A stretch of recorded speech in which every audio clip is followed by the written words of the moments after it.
Nisipopata hiyo ID, yani ile kitu nimejijazia, ni I'll always be my certificates and my everything, and my life will be of no use to me. Kulikuwa na even census program, ile huduma namba zote ziliniacha. Nyingi sana zilinipita kwa sababu ya sina ID. Despair and misery. These are some of the emotions of some of the residents of Garissa County.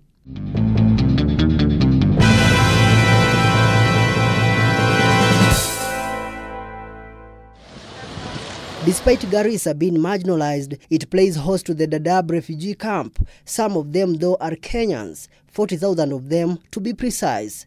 Mashirika za dunia zote zilikuwa zinasaidia refugees kama kwamba ni mtu ameenda Ulaya kuishi huko.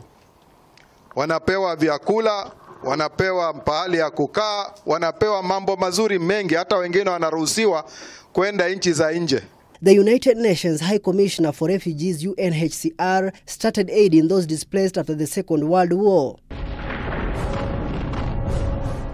Organizations such as the UNHCR have always played a big role to aid those registered as refugees. But on the flip side, things seem not to be rosy, as those beneficiaries like those here in Garissa now cry foul.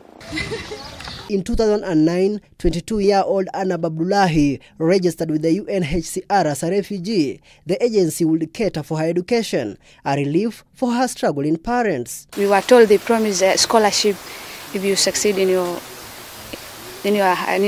primary school level, your class 8. As a little girl, I just went there knowing nothing about those refugee database and what it will come to haunt me someday. So I went there and studied there, and after I finished my class 8 is when now I came back to Garissa to now continue with my high school. At 18, she needed to apply for an ID card. It's at this point that things became complicated. I've been a victim of being into a refugee database since I was a little girl. It was long ago, in fact, when I was entered into that database. I was like 12 years old. I was in class 5. I was taken there actually so that I could acquire free education. There was a family, financial crisis back at home. So my mom and dad used to take me there to at least acquire that free education.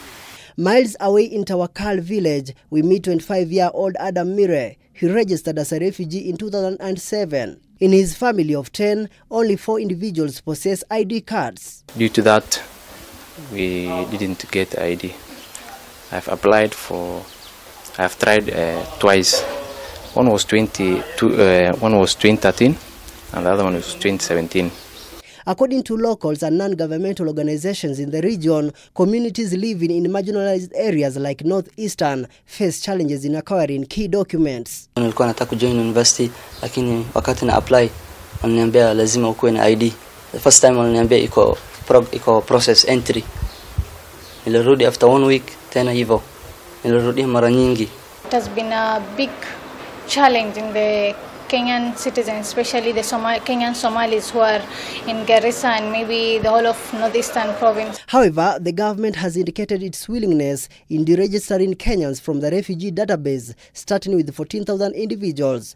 The move has given a glimpse of hope to the affected. Haya mambo tutasukuma kwa haraka iwezekanavyo.